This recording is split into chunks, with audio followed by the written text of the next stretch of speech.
All right, guys, it is JD from leterrip Adventures. As you can see, it doesn't change from the last video. We are still out here.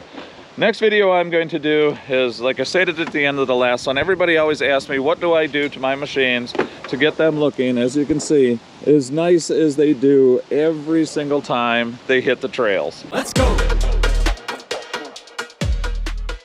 I'm going to kind of show you the process of what I do, what I use, and a lot of these things can be substituted whether or not it's the chemical you use or the foam cannon that you use or the pressure washer.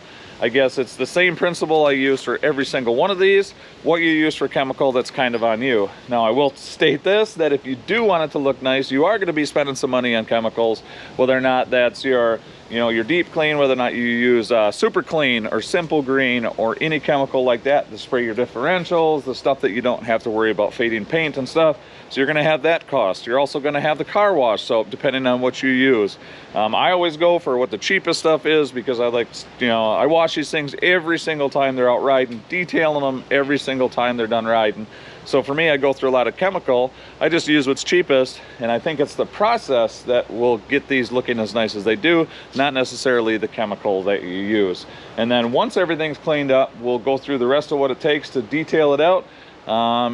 We use SC1. They're slick products. There's people use Pledge, people use WD-40, people use all kinds of stuff. Everybody has their opinion on what works the best. For me, personally, SC1 is like a game changer. It makes anything that's old look new. So like if you miss spots with dirt and some other stuff, worst case scenario, spray it with some SC1, it'll still look new. So, and it smells phenomenal. Yeah, you heard them. I don't know if you heard them, but it does. It smells phenomenal, to the point where they actually patented the smell on SC1 and made air fresheners because it smells that amazing. So we're going to get a couple things together here, show you exactly what we do or what I do to clean these machines to get them looking as nice as they can every single time they hit the trails. I pull everything out of the machine. I pull the hoods off. I will pull the windshield off. I will pull the seats out. I will pull the center thing here. I will pull this right here. That'll come off of there. Every single piece that I can remove from this machine that's not attached before I wash it, I do that because anybody realizes on the side-by-side that stuff hides in every single crack, crevice, you name it. You think you cleaned it and you're like, oh, all right, well, I just blew it to the other side of the machine. So first step, everything comes off the machine, and then we'll set some stuff up and then show you what we use to get these things looking as nice as they can. Nothing fancy. Good old Purple Power. That's the stuff that I put in the Home Depot generic sprayer. Now, what do I use that stuff on? I use it on differentials, coolant lines, anything that you don't want to worry about getting paint on, because whether or not you use simple green, Purple Power, any of that harsh chemical, I don't dilute it, I don't nothing. It is 100% strength. So if you do put it on a painted surface like your decals or your springs or your trailing arms, if you leave it sit for too long, you do take the chance of fading the color on that stuff. So take that into consideration. I use the Purple Power, this stuff in this sprayer on stuff that you don't want to worry about paint getting taken off. That is important, okay? Everybody has their opinion on what works. I've heard booty juice is what they call it, a mix of laundry detergent, all kinds of other stuff that they spray all over the entire machine, let it sit, spray it off with the pressure washer.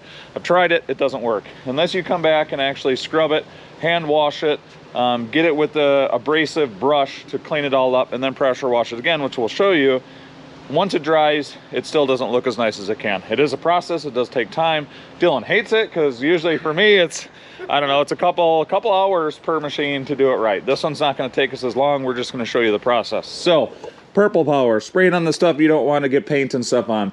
That was the cheapest stuff at O'Reilly, so that's the shit I'm using. It is in this extremely cheap, which I won. I won that. Shout out to Tim and Ginger Murray from Murray Powersports, the guys that did the wrap on my first machine, or my first truck. They had a giveaway, won this. Looked it up on Amazon, it's about 12, 15 bucks. So you don't need an expensive one, you don't need a fancy one. I use this right here, which will show you in the process where I use this foam cannon. To that's what I douse the entire machine, let it sit for a little bit, and then come back at it with the pressure washer. Now, pressure washer aspect of things, I have my long one, but I have this right here. You can get this off of Amazon. Really short, really stubby. Hook it up to your pressure washer just like normal, but it gives you the ability when I'll show you that when you're getting stuff up in here, whether or not you're getting that stuff down here, you're not way back here with a wand trying to do that. You can get up, get personal, get all the spots that you normally can't when you use this right here. Find it on Amazon. So to recap, Home Depot special, cheap. 15 bucks off Amazon, cheap. Cheapest stuff they had, that was on sale, Home Depot special. And I can get my machines to look as clean and nice as this one right here and that one right there. So we've got everything off the machine. Oh, don't forget, worst part is, if you think you're gonna do it with the pressure washer, you're not. I do hand wash all my machines after I pressure wash them, after I soak them with the soap cannon, come through, hand wash them, pressure wash them again, then detail them out. And we'll show you what it looks like when it's all said and done. And what Dylan say? It's 50 degrees out today and windy. And windy, 50 degrees, windy, in the shade, cleaning this side by side, in flip-flops. Yeah. I don't know, man, I don't know. Now, if I were to say, just got done right, first step for me is to just take my pressure washer, no soap, no nothing crazy, knock all the big stuff off, so that's exactly what we're gonna do.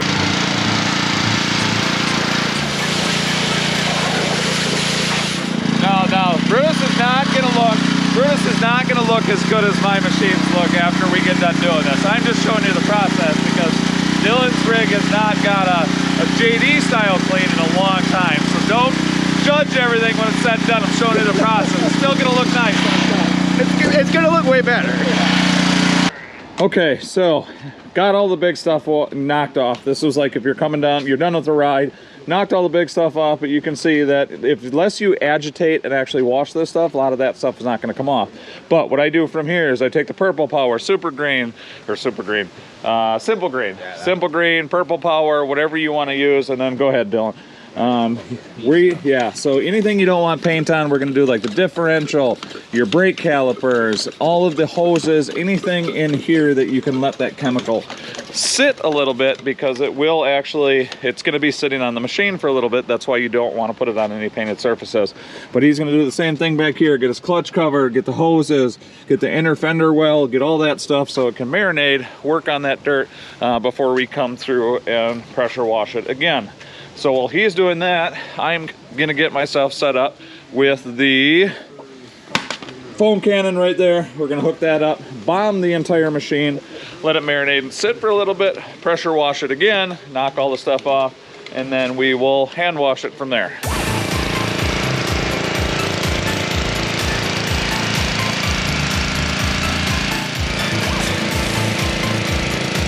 First step was knock all the big chunks off. Big chunks are off.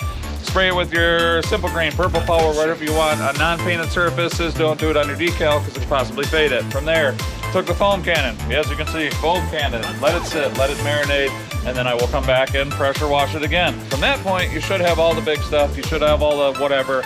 All that stuff should be cleaned out, and then from there, we will hand wash it, and pressure wash it the third time. If you're not soaking wet, and give yourself 2 hours, your machine is not going to look showroom quality. It does take some time, but it's nice when these machines are done. Okay, so we soap cannoned it. We washed it off again with the pressure washer the next time, and as you can see, it's already starting to look better.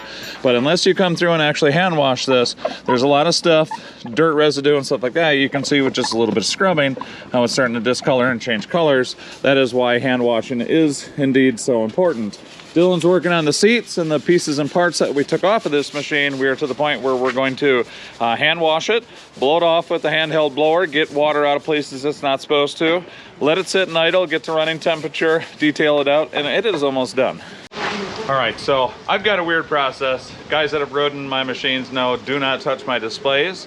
It's weird, I'm weird like that. Like if it gets dirty and mud covered, just leave it till the end. I always do my headlights first, I do my display, do any type that's mirror that you don't want scratched with a brand new rag when you start washing your rig, because that way it doesn't get all scratched up and it looks nice every single time. Not to mention the headlights is one of the sharpest parts. Then take my bristle brush, any of the plastics, the doors, inside the cab, agitate it with this, really get it cleaned off, and then you can pressure wash it again if you want to, but at this point I usually just use the hose. I can go through, wash the soap and stuff off, keep the machine wet so you don't end up with water spots. I'm that meticulous. I don't even like freaking water spots on my machine. So we're gonna finish scrubbing this thing down, blow it off with the blower, and then move on to the detailed part of things. Then I go through, and I know this seems excessive, but that's what it takes to get these things showroom quality. I'll go through, dried off with this rag, and then once we got everything dried off, wiped down anything we missed, then it's the magic sauce. Okay, last step right here. That's the magic sauce.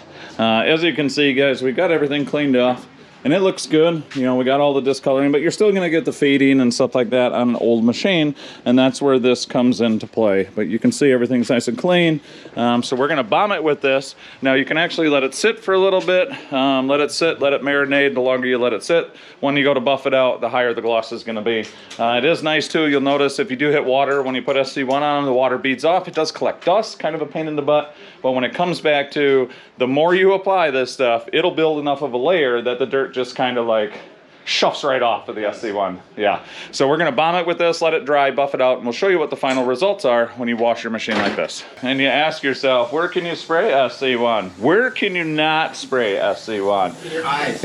Yeah, like preferably not your eyes, but I spray it all over everything. I use it in my truck, I use it for wet tire shine, I use it for headlights, windshields, cameras, you name it. It is a very handy thing. Now, to do a machine right the way I do it every single time, knowing I put them on camera, I go through an entire can of this, and that's where the price tag starts getting expensive if you want to detail these machines out every time, because it's about 13 to 15 bucks a can. You do this every single time you ride, figure that in for a summer, that's quite a bit.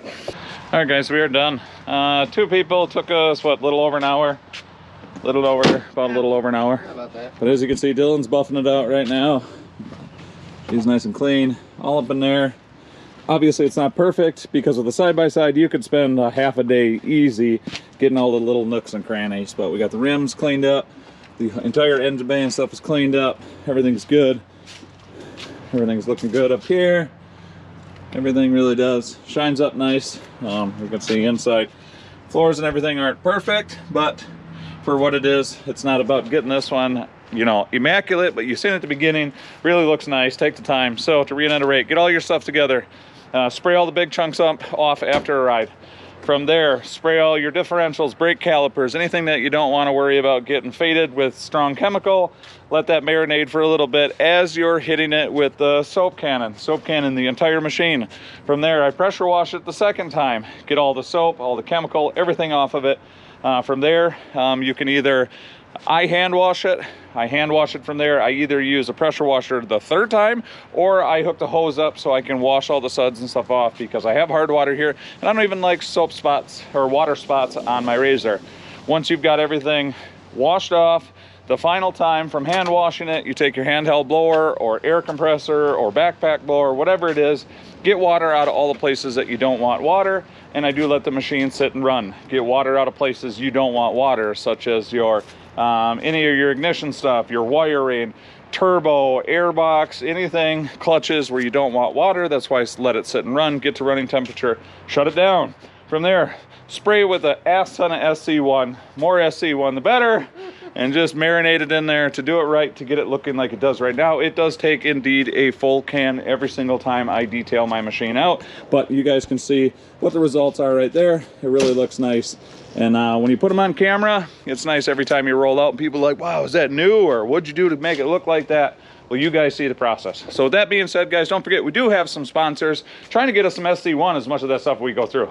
Really? SC1, you know, hit us up. We go through a lot of product. Get at us. Yeah, but we do. We got Bikeman Performance, we got GLife UTV, we got RPM, we've got LOYO Lights, we got Roto Power Line, and if you guys use leterrip, saves you guys 5%. People are saving hundreds of dollars. You could do it too. But if you want, hit that notification bell, hit that thumbs up if you want to see content when we post. Subscribe if you haven't already, and like we always say, on to the next adventure. Thanks, guys.